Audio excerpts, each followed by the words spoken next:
5 minutes until the nursing exam doors close forever. Kesha Williams clutches her admission ticket. Her only escape from poverty, the testing center, gleams just 50 yards away. But something's wrong on the street. A black Mercedes wrapped around a fire hydrant, steam rising. Inside, a pregnant woman in designer clothes slumps against the deflated airbag, blood streaming down her face. "Help my baby." The woman's swollen belly contracts violently. 7 months pregnant, alone in the projects. Why is she here? Phones emerge like weapons, recording, watching. No one helps. The woman's breathing grows shallow. Preeclampsia recognizes the deadly signs from her medical training. 2 minutes left. Kesha stares at her ticket, then at the woman who might lose her child. Her future versus 2 lives hanging in the balance. She drops to her knees beside the car. "I'll save you and your baby." The admission ticket flutters away in the wind. Kesha's hands work steadily, checking the woman's pulse while supporting her neck. "Stay with me. What's your name?" "Alina Ashworth." The woman's voice trembles. "Is my baby?" "Your baby's heartbeat is strong, but we need to get you to a hospital now." Kesha applies pressure to the head wound with her jacket. Blood soaks through immediately. The ambulance arrives in a symphony of sirens and flashing lights. Paramedics rush toward them, but Alina's grip tightens on Kesha's wrist. "Don't leave me, please." "I'm right here." Kesha climbs into the ambulance. "Ma'am, I have medical training. I can help." The ride to Metro General is a blur of vital signs and whispered prayers. Alina's blood pressure spikes dangerously, classic preeclampsia. Without immediate intervention, both mother and child could die. "We're losing her," the paramedic shouts as Alina's eyes roll back. Kesha positions Alina on her left side, elevating her legs. This reduces pressure on the vena, helps blood flow to the baby. The paramedic stares. "How do you? I'm a nursing student. I was supposed to take my licensing exam today." Eleanor's breathing stabilizes. Her eyes flutter open, finding Kesha's face. "You saved us both." At the hospital, emergency teams swarm Eleanor's gurney. Before they wheel her away, she presses something into Kesha's palm, a business card. "I won't forget," Eleanor whispers. "I promise." The bus ride home feels endless. Kesha stares at the crumpled business card. Alina Ashworth, Ashworth Medical Foundation. The address is in the city's most exclusive district. Her phone buzzes. Missed calls from her family, 17 of them. The projects loom ahead, concrete towers stretching toward gray clouds. Home sweet home. Kesha climbs 3 flights of broken stairs past graffiti and the lingering smell of marijuana. Inside apartment 3B, her family waits. Her mother, Patricia, sits at the kitchen table, still in her hospital scrubs from her overnight shift. Her younger brother, Marcus, slouches on the couch, textbook open but eyes fixed on his sister. "How'd it go?" Patricia asks, hope flickering in her tired eyes. Kesha's silence says everything. "You didn't take it." Marcus closes his book with a snap. "Tell me you didn't throw away 4 years of studying for some stranger." She was pregnant, 7 months, having complications. There were paramedics. She would have died. Marcus, her and her baby. Patricia reaches across the table, taking her daughter's hands. "You did the right thing, baby girl, did I?" Kesha's voice cracks. "The next exam isn't for 18 months. By then we'll have lost the apartment, grandma's medical bills. We'll figure it out." But Patricia's words sound hollow. They both know math. Without Kesha's nursing salary, the family faces eviction within 3 months. Marcus stands abruptly. "Was it worth it, saving some rich lady who will never think about you again?" The business card feels heavy in Kesha's pocket. Eleanor Ashworth. That name sounds familiar, but she can't place it. Later that night, Kesha lies awake on the pull-out couch, listening to sirens wail outside. Her grandmother's oxygen concentrator hums from the back bedroom, a constant reminder of mounting medical costs. She pulls out her phone and searches for Eleanor Ashworth. The screen floods with images. Eleanor at charity galas.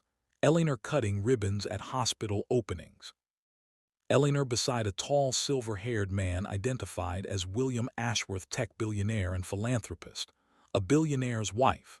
Kesha saved a billionaire's wife. The irony isn't lost on her. She sacrificed her future to save someone who could buy and sell her entire neighborhood without blinking.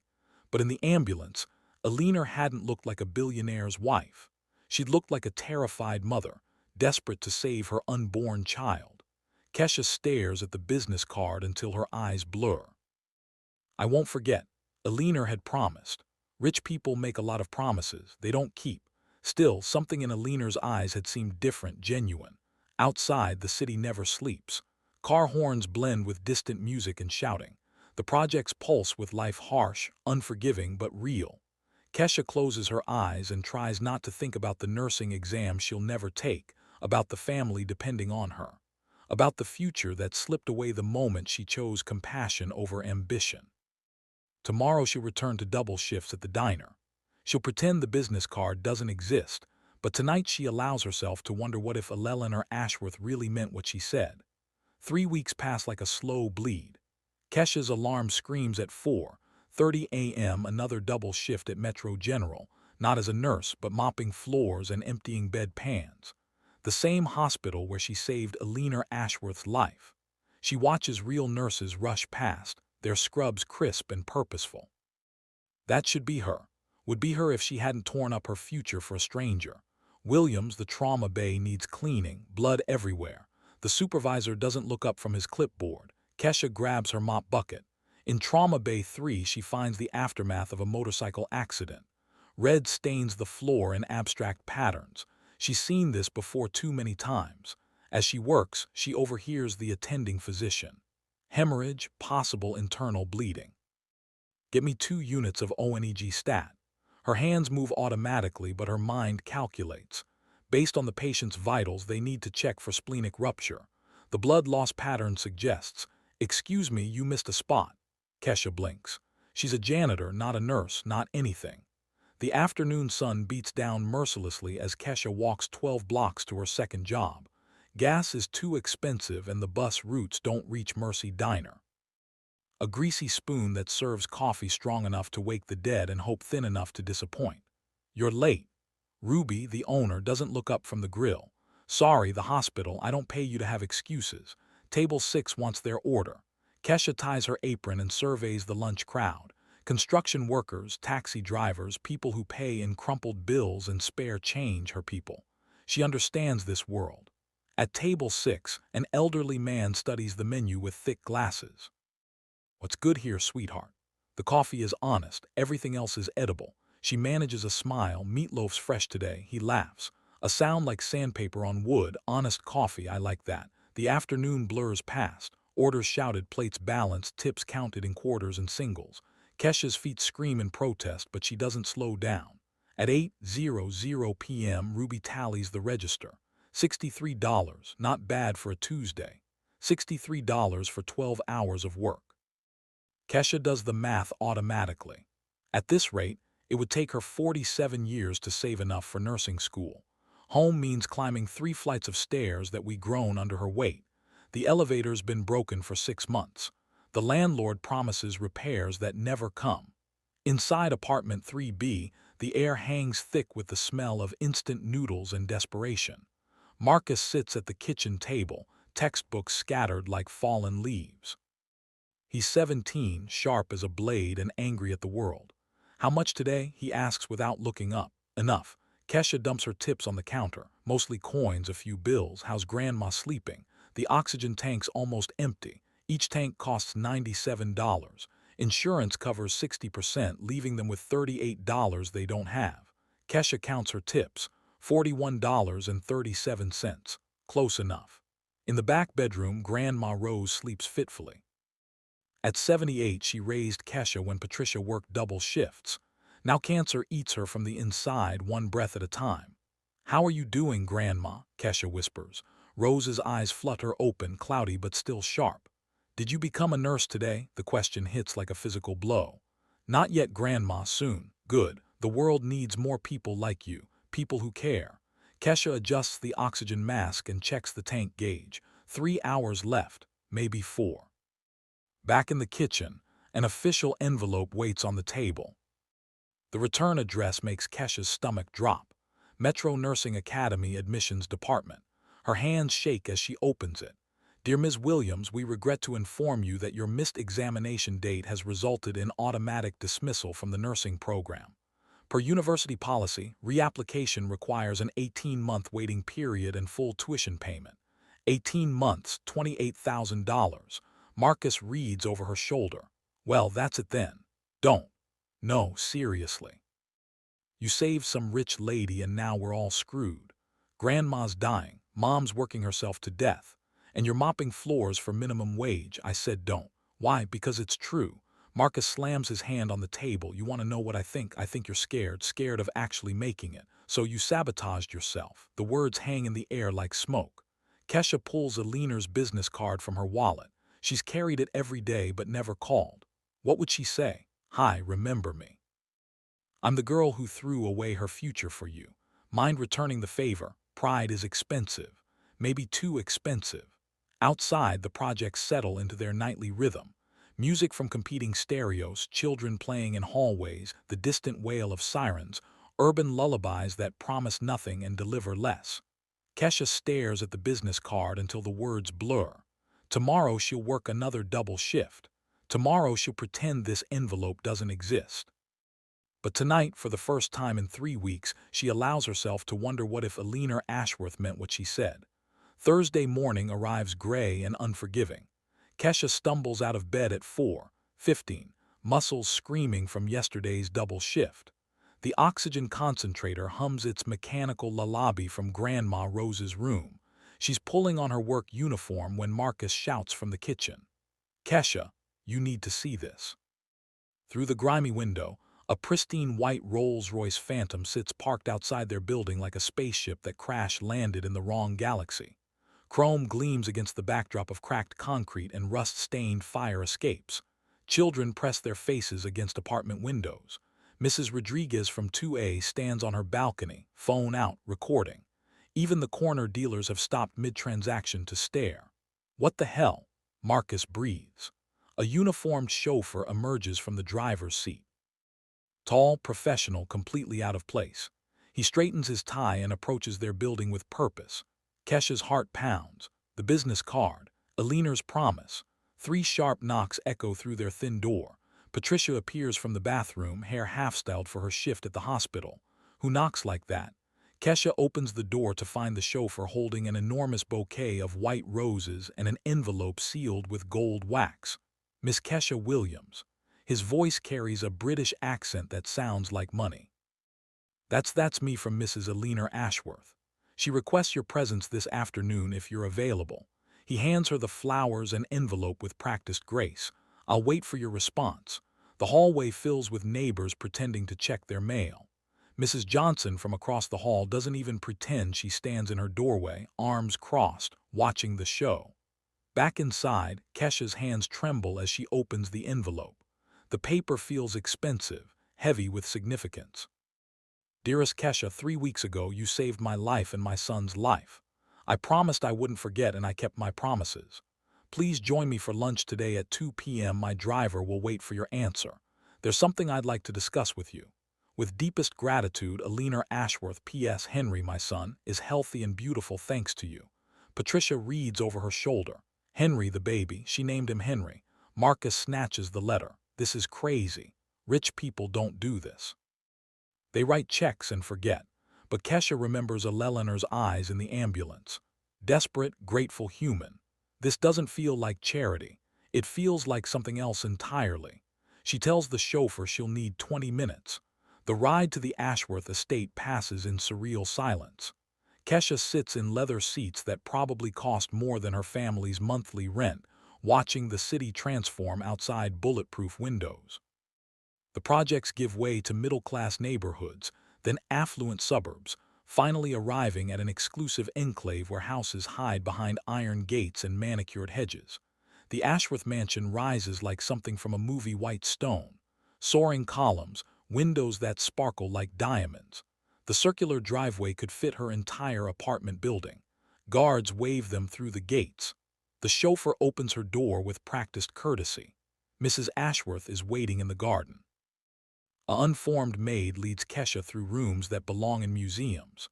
Original paintings, marble floors, crystal chandeliers that catch and scatter light like captured stars.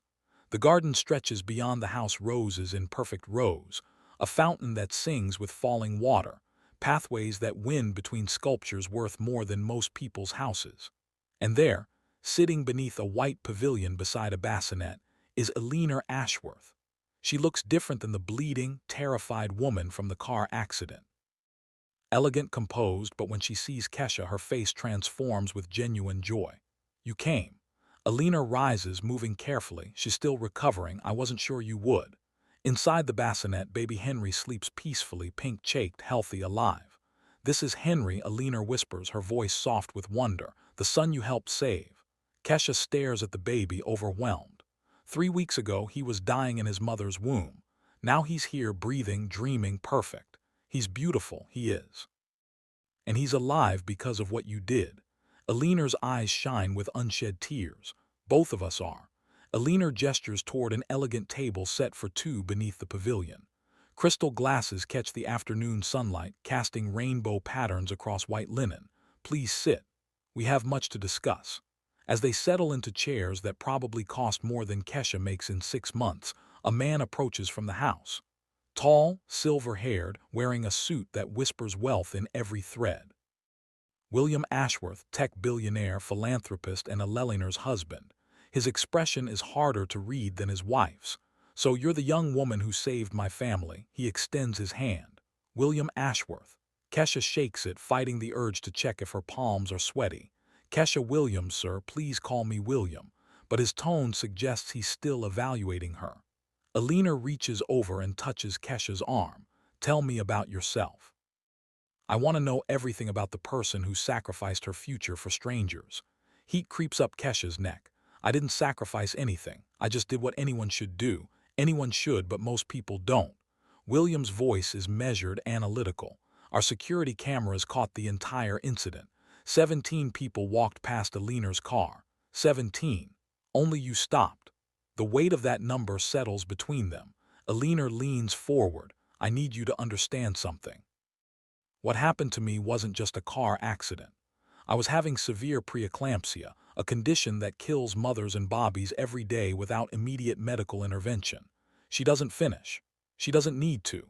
The doctor said you performed a textbook emergency response. William continues, positioned Eleanor correctly, monitored her breathing, and recognized the symptoms immediately. How? I studied emergency obstetrics, was going to specialize in high-risk pregnancies. The words taste bitter. Before I missed my licensing exam, Eleanor and William exchange a look that speaks volumes. Why were you in our neighborhood? Keisha asks suddenly. I mean no offense, but that area. Eleanor's composure cracks slightly. I was visiting someone I'd lost touch with, a family matter. Her voice carries old pain. It doesn't matter now. What matters is that you were there when I needed you most. William pulls out an iPad, fingers dancing across the screen. Your academic records are impressive. Top 5% of your class. Deans list every semester, glowing recommendations from professors. Keisha's stomach drops. How did you? We researched you. Standard practice. William's expression softens slightly. We don't make major decisions without information. Major decisions. Eleanor reaches into the bassinet and lifts Henry, who stirs but doesn't wake. My husband and I have been discussing how to properly thank you. Money seems insufficient. We'd like to offer you something more meaningful, William says. A chance to complete your education and pursue your calling. Keisha's heart hammers. I don't understand. Full scholarship to complete your nursing degree. Room and board covered, books, supplies, everything. Eleanor's voice is steady, but her eyes shine with excitement. Plus a guaranteed position at our medical foundation upon graduation. The garden spins around Keisha. That's over $30,000. Money we spend without thinking, William says bluntly. You save something money can't buy. My family. I can't accept charity. The words come out sharper than Keisha intended. I'm sorry, but I don't take handouts. Eleanor and William exchange another look. What if it wasn't charity? Eleanor asks carefully. What if you earned it? How? William leans back in his chair. Our foundation runs several medical outreach programs, free clinics, mobile health units, emergency response training. We need someone with your skills and background to help coordinate medical services. Part-time work while you complete your degree. Eleanor adds, 20 hours a week. Real responsibility, real impact, real salary. Keisha's mind races. You're offering me a job. We're offering you a partnership. William corrects. You understand the communities we serve because you come from them. You know what it's like to choose between medication and rent, between doctor visits and groceries. Most importantly, Alina says, shifting Henry to her other arm, you've proven you put saving lives above personal gain. That's exactly who we need running our community health initiatives. The offer hangs in the air like a bridge between two worlds. Why? Keisha whispers. Really? Why would you do this? Alina is quiet for a long moment, studying her son's sleeping face. 3 weeks ago, I was visiting my daughter, my first daughter. I never told you about her. William's jaw tightens, but he doesn't interrupt. Sarah was 22, struggled with addiction, lived in the projects not far from where you found me. Alina's voice wavers. She overdosed that morning. I was driving back from identifying her body. The truth hits like a physical blow. Alina wasn't just a rich woman slumming it in the wrong neighborhood. She was a grieving mother. The accident happened because I was crying, couldn't see the road clearly. Alina's tears fall freely now. I was ready to die, ready to join Sarah. But then you appeared. William reaches over and takes his wife's free hand. You saved my life when I didn't want to be saved. Alina continues. Reminded me I had another child to live for. Henry exists because you chose compassion over convenience. Keisha wipes her own eyes, overwhelmed. So this isn't charity, William says firmly. This is recognition, investment in someone who embodies everything our foundation stands for. There's one condition, Alina adds with a watery smile. You have to promise to call me Alina. None of this Mrs. Ashworth business. We're family now. Keisha looks around the garden at the impossible luxury, the sleeping baby, the two people offering to change her life forever. 3 weeks ago, she was nobody special, a nursing student from the projects with big dreams and empty pockets. Now she's sitting in a billionaire's garden being offered a future she never dared imagine. I don't know what to say. Say yes, Eleanor whispers. Say you'll let us do for you what you did for us. Save a life. Henry chooses that moment to wake up, blinking up at his mother with dark, curious eyes. He's perfect, healthy, alive because Keisha made an impossible choice 3 weeks ago. Yes. The word comes out as a whisper, then stronger. Yes, I'll do it. Alina's smile could power the entire city. Welcome to the family, Keisha Williams. For the first time in weeks, Keisha allows herself to believe in second chances. 2 months later, Keisha's life has transformed beyond recognition. Her new apartment near Metropolitan Nursing College is small, but clean, worlds away from the projects. Sunlight streams through windows that actually open. The refrigerator hums quietly, stocked with food that doesn't come from a can. She video calls her family every morning. Today, Patricia appears on screen in their old kitchen, but something's different. New appliances gleam in the background. The foundation paid off Grandma's medical bills, Patricia says, tears in her eyes. All of them. She's getting better care now. Real care. Marcus leans into frame, wearing a new school uniform. I got into St. Augustine Prep, full scholarship. Alina said academic excellence runs in families. Keisha's throat tightens. Alina didn't just save her, she lifted up everyone she loves. At Metropolitan, professors treat her with newfound respect. Her advisor, Dr. Martinez, reviews her course load with enthusiasm. Emergency obstetrics, pediatric care, community health nursing, an ambitious schedule for someone starting mid-semester. I have catching up to do. Keisha adjusts her crisp new textbooks. They still smell like possibilities. The Ashworth Foundation specifically requested you for their practicum program. That's unprecedented. Dr. Martinez studies her file. What exactly did you do to earn their attention? The right thing at the right time. 3 afternoons a week, Keisha works at the Foundation's downtown clinic. It's in the heart of the projects, her old neighborhood, but she sees it differently now. Not as a trap, but as a community that needs healing. Today, she assists Dr. Brooks with prenatal checkups. Mrs. Rodriguez from her old building sits on the examination table, 5 months pregnant and terrified. Mija, is that you? Keisha from 3B, Mrs. Rodriguez's face lights up. I heard about you and that rich lady. You're famous around here, just lucky. Keisha checks her blood pressure, elevated but manageable. How are you feeling? Scared? This baby. I'm 42, too old for this. You're perfect for this. Keisha meets her eyes. We'll take good care of you, both of you. That evening, Kesha returns to the Ashworth estate for dinner, a weekly tradition Alina insisted upon. The dining room could seat 30, but they prefer the cozy breakfast nook overlooking the garden. Henry, now 4 months old, babbles from his high chair, reaching for everything with chubby fingers. When he sees Kesha, he squeals with delight. He lights up whenever you visit. Alina observes, "I think you're his favorite person." Smart kid. William sets down his phone, unusual for him during family time. "I've been fielding calls about you all week. Good calls or bad calls, excellent calls.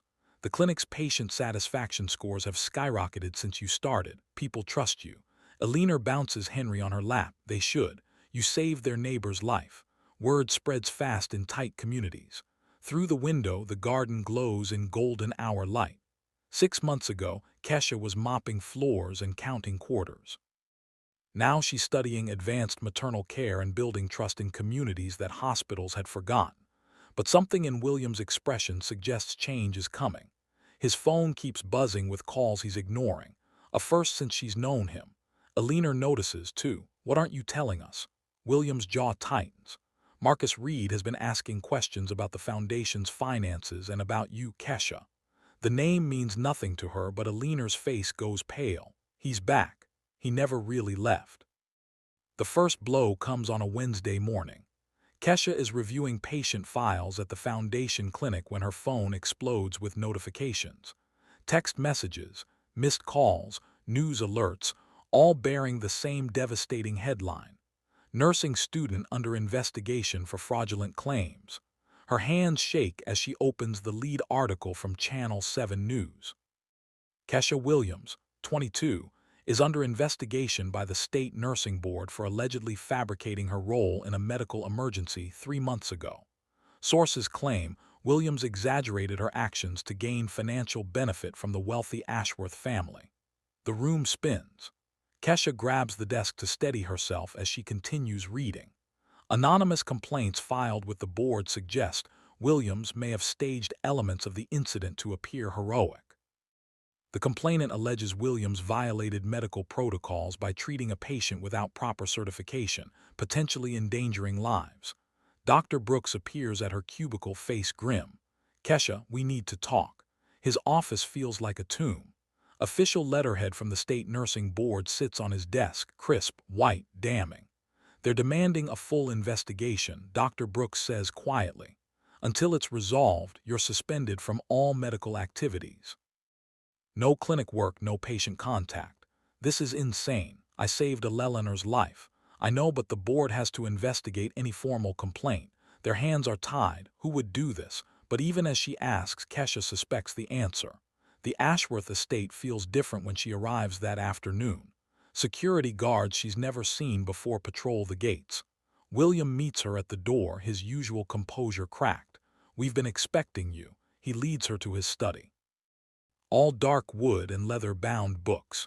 Eleanor sits in a chair by the window, Henry sleeping in her arms, but she looks like she's aged years in hours. "Marcus Reed," William says without preamble, Alina's former friend. "He filed the complaint." "Friend," Kesha looks between them. Eleanor's voice is barely a whisper. "He asked me to marry him 15 years ago. I chose William instead. Marcus never forgave either of us." William pulls up news footage on his laptop.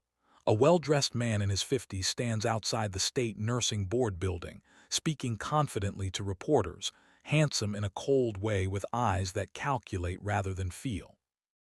"Reed's been circling us for years," William continues, looking for weakness, "a way to damage our foundation, our family, our reputation." "But why target me?" "Because you're our weakness now," Alina says, tears streaming. "We love you like family. Hurt you, hurt us." On screen, Reed speaks with practiced authority. "The Ashworth Foundation claims to serve the community, but they're really serving themselves. Tax breaks, publicity, and now apparently buying loyalty from young people desperate for money. This investigation will reveal the truth about their so-called charity work." Kesha's phone buzzes. A text from Marcus. "Saw the news. This is what happens when you trust rich people. Come home." "There's more," William says grimly. He pulls up financial documents on his screen. Reed's been buying up medical contracts around the city. He wants to privatize emergency services, charge premium rates for what we provide free. If he can prove our foundation is corrupt, Billionaire adds. He gets our government contracts, millions of dollars in funding that currently goes to free clinics. Keisha stares at the documents. So I'm just collateral damage. You're the key to everything. William corrects. Reed needs to prove you're a fraud to discredit us. If the board finds against you, it undermines every program we fund. The weight of it crashes over her. Hundreds of patients who depend on free clinics. Families like hers who can't afford private health care, children who need vaccines, mothers who need prenatal care, elderly people who choose between medicine and meals. What evidence does he have? William's expression darkens. Security footage from the intersection is missing. Traffic cameras mysteriously malfunctioned that day. The paramedics who responded have been transferred to different stations. Someone's been very thorough. Billionaire adds bitterly. But there are witnesses. People saw what happened. Poor people. William's bluntness cuts deep. Reed's lawyers will paint them as unreliable drug users, criminals, people who'd say anything for money. Keisha thinks of Mrs. Rodriguez, of the construction workers who stopped to watch, of the teenagers with their phones out. In Reed's world, their testimony means nothing. The hearing is next week. William continues. If the board rules against you, they'll recommend criminal charges. Practicing medicine without a license, fraud, endangering a patient. Criminal charges. Keisha's voice cracks. Prison time, permanent ban from health care. Your nursing career is over before it starts. Billionaire shifts Henry to her other arm, her movements careful and deliberate. We won't let that happen, at that. Yeah, how can you stop it? We're working on that, William says, but his tone lacks confidence. That evening, Keisha walks through her old neighborhood. News vans line the streets, reporters hunting for quotes. Neighbors who remember the girl from 3B who made it out. Mrs. Rodriguez waves from her window, 7 months pregnant now, glowing with health. Mija, don't listen to what they say on TV. We know what you did, but doubt creeps in as Keisha climbs the familiar stairs to apartment 3B. What if she'd made a mistake that day? What if her inexperience had made things worse? What if Reed is right inside? Her family waits with grim faces. Pack your things, Patricia says without greeting. You're moving back home. Mom, this association with those people is destroying you. I should never have let you get involved with them. Marcus sits at the kitchen table, laptop open to the news coverage. They're saying you might go to prison. Prison? Keisha, I saved a woman's life. A woman's. You saved a rich woman who's now abandoning you. Patricia shoots back. Where are the Ashworths now? Why aren't they defending you publicly? The question hangs unanswered because Keisha doesn't know. William mentioned working on it, but what does that mean? Behind-the-scenes phone calls, political pressure, legal maneuvering, nothing that helps her sleep at night. They love me, she says weakly. Love doesn't pay legal bills, Marcus replies. Love doesn't keep you out of prison. Through the thin walls, Keisha hears neighbors arguing about her. Some defending, others condemning. The projects have turned into a battleground and she's standing in the crossfire. Her phone buzzes with a text from Billionaire. Don't lose faith. We're family. Family protects family. But as Keisha stares out at the city lights, she wonders if love is enough to overcome money, power, and a system designed to protect people like Marcus Reed while crushing people like her. Tomorrow she'll face reporters. Next week, she'll face the nursing board. Tonight, she faces the possibility that choosing compassion over self-preservation was the biggest mistake of her life. 3 days before the hearing, Keisha sits in the Ashworth Estates library, surrounded by legal documents and newspaper clippings. Her eyes are red from crying and sleepless nights. Billionaire enters quietly, carrying baby Henry and a steaming cup of coffee. You haven't eaten today, Billionaire observes, setting down a plate of sandwiches. It's hard to have an appetite when you're facing prison. Keisha's voice is hollow. Maybe I should just confess. Say I exaggerated my role. Take a plea deal. Absolutely not. William's voice cuts through the room as he strides in, tablet in hand. Reed would love that. It would validate every lie he's told. But what if I really did make mistakes that day? What if? Stop. Billionaire sits beside her, Henry gurgling happily. You saved our lives, both of us. That's not opinion, it's medical fact. William pulls up a chair, his expression more determined than Keisha has ever seen. I've been investigating Reed for the past week. Want to know what I found? He opens his tablet, revealing financial records. 3 months ago, Reed purchased a controlling stake in Metro Medical Services, the largest private ambulance company in the state. So if he destroys our foundation's credibility, the city will cancel our emergency response contracts. Guess who gets them? William's smile is cold. Reed stands to make $15 million annually from services we currently provide for free. Eleanor's face hardens. This was never about me or what happened that day. It's about money, always is with Reed. William continues scrolling through documents, but here's the interesting part. He's been planning this for months. The complaint against you was filed the day after the accident was reported in the news. Keisha looks up sharply. Up, the day after. But how could he know details about what happened? Exactly. William's eyes gleam. How could he know enough to file a detailed complaint unless he was already watching us? A chill runs down Keisha's spine.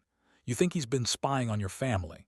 I think Marcus Reed is desperate, Eleanor says quietly. Desperate men do dangerous things. William pulls up another screen security footage from various locations around the city. I hired a private investigator to trace Reed's movements. Look at this.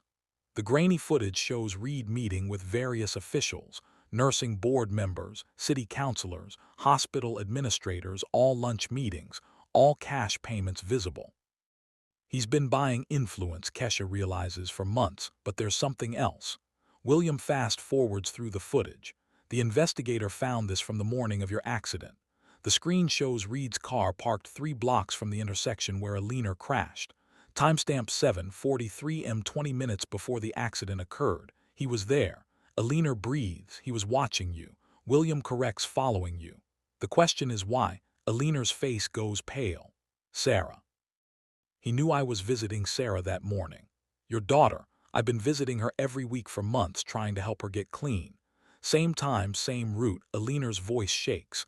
If Reed was following me, he knew your routine. Keisha finishes. He knew you'd be vulnerable, emotional after visiting her. William nods grimly. The accident might not have been an accident. The room falls silent except for Henry's soft babbling. You think he caused the crash? Keisha's voice is barely a whisper. I think he created the conditions for it, William says carefully. Distracted drivers, construction zones with confusing signs, a route that forced you through the projects where he knew no one would help quickly. Eleanor stands abruptly, packing to the window. He wanted me hurt. I wanted our family destroyed. But his plan backfired, Keisha realizes, because I stopped to help. Exactly. So now he's trying to destroy you to complete what he started. William closes the tablet. The question is, how do we prove it? Eleanor turns from the window, her expression resolute. The same way we prove everything else, with evidence. What evidence? The traffic cameras are gone, the paramedics transferred, not all the evidence. Eleanor's smile is sharp. Reed may have bought off officials, but he can't buy off everyone. William catches on first. The hospital records. Dr. Martinez was the attending physician that day. She documented everything. Your response time, the specific medical interventions you performed, my condition when I arrived. Eleanor's voice grows stronger. Medical records don't lie. And there's something else, William adds, pulling up his phone. Our investigator found the original 911 call recording. The dispatcher who took the call remembers it clearly because the caller, you, Keisha, provided such detailed medical information. They keep those recordings for 7 years and they're admissible in court. For the first time in days, hope flickers in Keisha's chest. So we fight back. We fight back, Eleanor confirms. But we need more. Reed's lawyers will argue that hospital records can be interpreted in different ways, that 911 calls don't prove competence.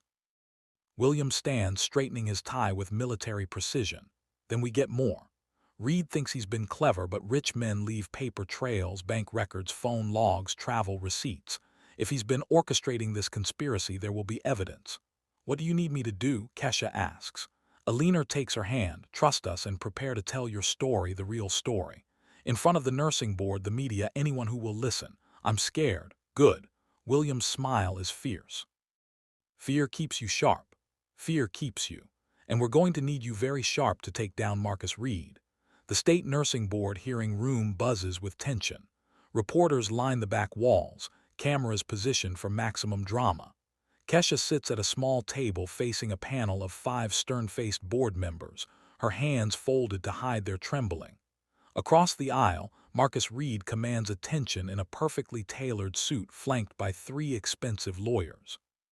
He projects confidence power, the certainty of a man who's never lost a battle that mattered. Board Chair Dr. Patricia Atris calls the session to order. We're here to investigate allegations against Ms. Keisha Williams regarding unauthorized medical practice and potential fraud. Mr. Reed, as the complainant, please present your case. Reed rises with theatrical precision. Thank you, Dr. Hendris. What we have here is a clear case of an unqualified individual exploiting a medical emergency for personal gain. He activates a presentation screen. Ms. Williams was a nursing student, emphasis on student, with no legal authority to provide medical care. Yet, she inserted herself into a life-threatening situation, potentially endangering both Eleanor Ashworth and her unborn child. Keisha's stomach drops as Reed displays her academic transcripts, highlighting her incomplete status. Furthermore, Reed continues, Ms. Williams then leveraged this incident to secure substantial financial benefits from the grateful Ashworth family. Full scholarship, luxury apartment, employment totaling over $50,000 in compensation. Murmurs ripple through the audience. Reed's presentation makes her look like a calculating opportunist. The pattern is clear. Stage heroic intervention, reap financial rewards. This board must send a message that such exploitation will not be tolerated.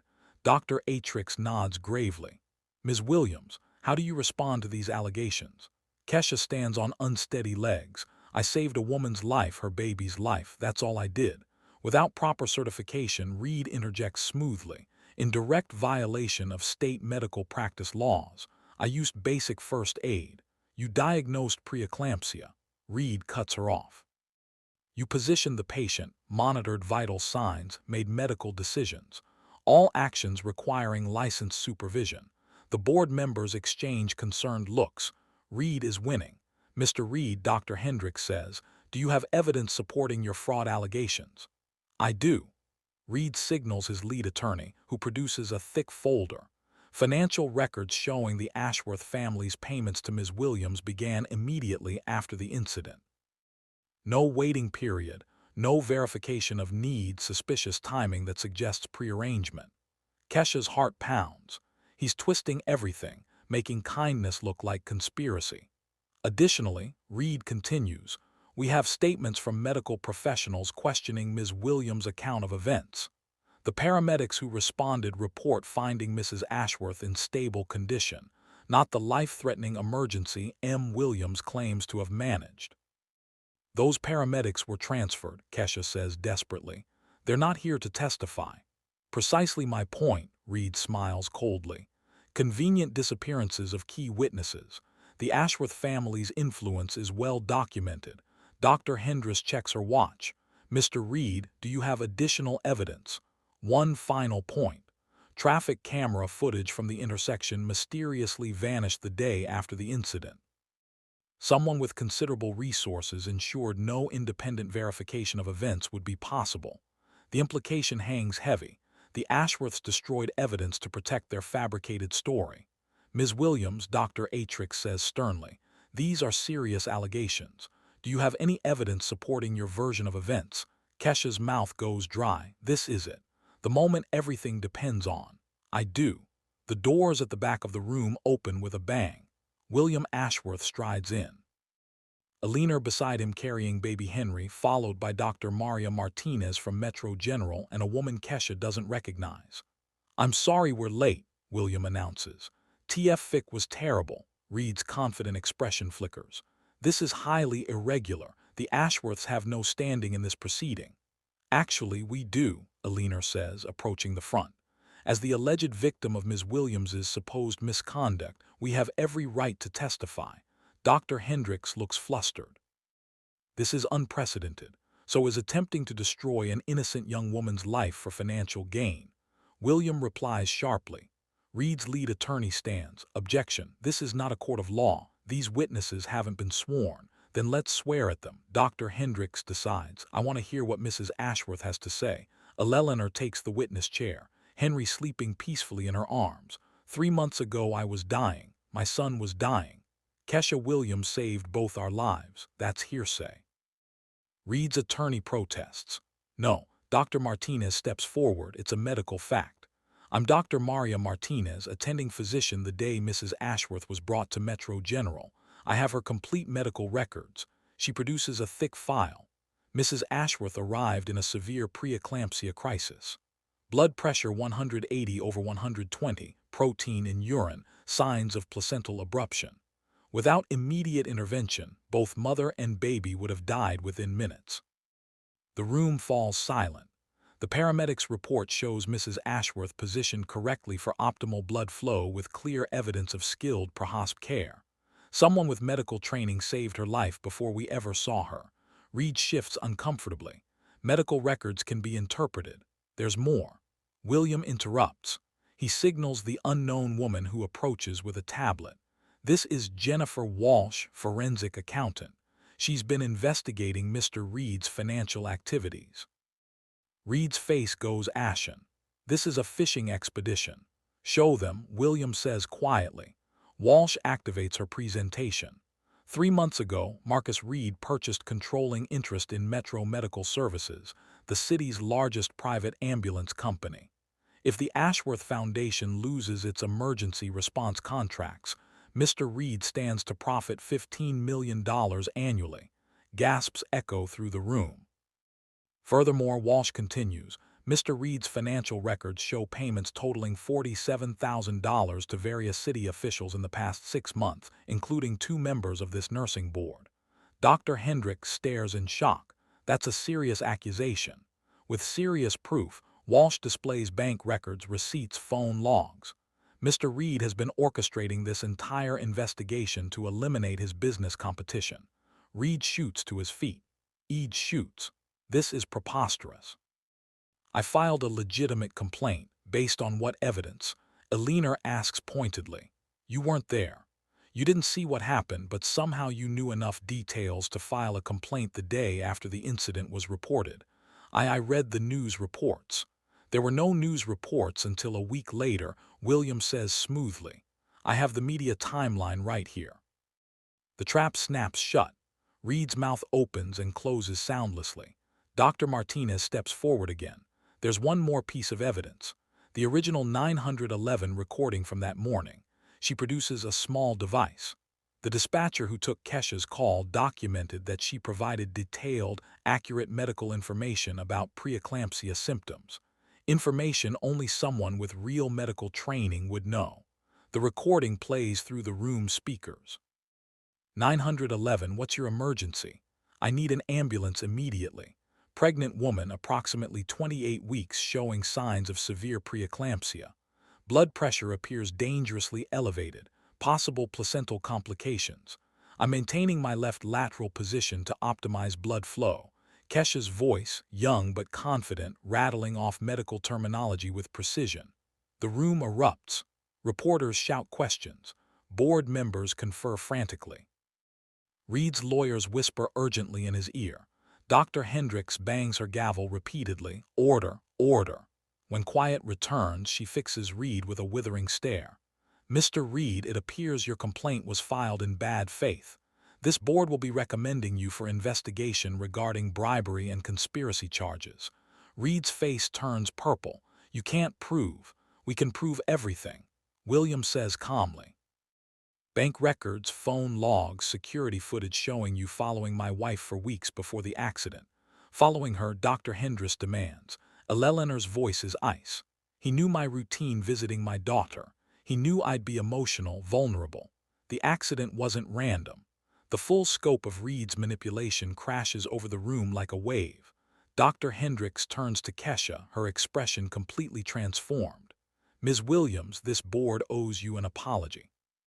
Your actions that day were not only appropriate but heroic. Furthermore, she continues, we recommend immediate advancement to full nursing certification with commendation for exceptional performance under pressure.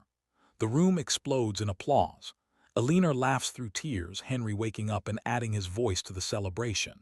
Reed slumps in his chair, defeated. His lawyers are already packing, distancing themselves from the wreckage. Justice has been served, Dr. Hendricks declares. This hearing is adjourned. As reporters swarm and cameras flash, Keisha feels Alina's arms around her, feels Henry's tiny hand grab her finger. I told you, Alina whispers. You, Alina. Family protects family. 6 months later, the Metro General Hospital auditorium sparkles with celebration. Graduation day for the accelerated nursing program, and Keisha Williams stands at the podium in crisp white scrubs, her cap perfectly positioned, a golden honor cord draped across her shoulders. Class of 2024, she begins, her voice steady and strong. We chose a profession that demands everything: our hearts, our minds, our unwavering commitment to healing. In the front row, Alina beams with pride, holding 10-month-old Henry, who claps his chubby hands at the sound of Keisha's voice. William sits beside them, his usual stoic expression softened by unmistakable joy. Behind them, Patricia wipes tears from her eyes. Marcus, now a sophomore at St. Augustine Prep, grins widely. Even Grandma Rose, in her wheelchair but cancer-free for 3 months, manages a proud smile. We learned that medicine isn't just about protocols and procedures, Keisha continues. It's about seeing humanity in every patient, dignity in every life, hope in every healing moment. The audience listens in rapt attention. Half of them know her story. The nursing student who risked everything to save strangers and discovered that kindness creates unexpected families. My professors taught me anatomy and pharmacology, but life taught me something more important. When we lift others up, we all rise together. Applause thunders through the auditorium. After the ceremony, the Ashworth family gathers in the garden of their estate, the same pavilion where Keisha first held baby Henry, where Alina offered her a future she'd never dared imagine. To Keisha, William raises his champagne glass. The newest director of emergency medical services for the Ashworth Foundation. Director? Keisha almost drops her glass. I thought I was starting as a staff nurse. Alina laughs, bouncing Henry on her lap. The board voted unanimously. Who better to run our emergency programs than someone who embodies their mission? But I just graduated. You've been leading for months. William interrupts. The community clinic's patient satisfaction scores are the highest in the state. Maternal mortality rates in the projects have dropped 40% since you started working there. Keisha stares at the man who once evaluated her with cool calculation, now looking at her with genuine respect and affection. Besides, Alina adds with a mischievous smile, Henry needs his big sister to stay close. Don't you, sweetie? As if on cue, Henry reaches toward Keisha, babbling KK, his first clear word. Keisha takes him and he immediately calms, content in her arms. This baby she helped save has become her anchor, her reminder that split-second choices can reshape entire worlds. True wealth, Alina says softly, watching them together, is measured by the lives you live. The phrase has become their family motto, etched on a plaque by the foundation's front entrance, spoken at every board meeting and lived daily through their work. As evening settles over the garden, Keisha rocks Henry gently, humming an old lullaby Grandma Rose used to sing. The baby's eyes flutter closed, completely trusting, completely safe. 6 months ago, she was a girl from the projects with impossible dreams. Today, she's Dr. Keisha Williams, Director of Emergency Medical Services, guardian angel to an entire community. Tomorrow, she'll start her new position, overseeing mobile clinics and emergency response teams that serve the forgotten neighborhoods where she grew up. But tonight, surrounded by the family she gained by choosing compassion over convenience, Keisha allows herself to simply be grateful. Sometimes the biggest risks yield the greatest rewards. Sometimes love really does conquer all. 5 years later, Dr. Keisha Williams stands outside Metropolitan Nursing College, watching a new generation of students rush toward their final exams. The morning sun casts familiar shadows across the cracked sidewalk where her life changed forever. A young Latina woman, barely 20, hurries past, clutching her admission ticket. She pauses at the same crosswalk where Keisha once made an impossible choice. Across the street, an elderly man stumbles and falls, groceries scattering across the asphalt. Cars slow but don't stop. Pedestrians check their phone, stepping around him. The young woman looks at her ticket, then at the fallen man. Her expression mirrors the same agonizing decision Keisha faced 5 years ago. Keisha approaches quietly. "What's your name?" "Maria Santos. I'm late for my nursing exam, I know." Kesha's voice is gentle. "I stood in this exact spot once.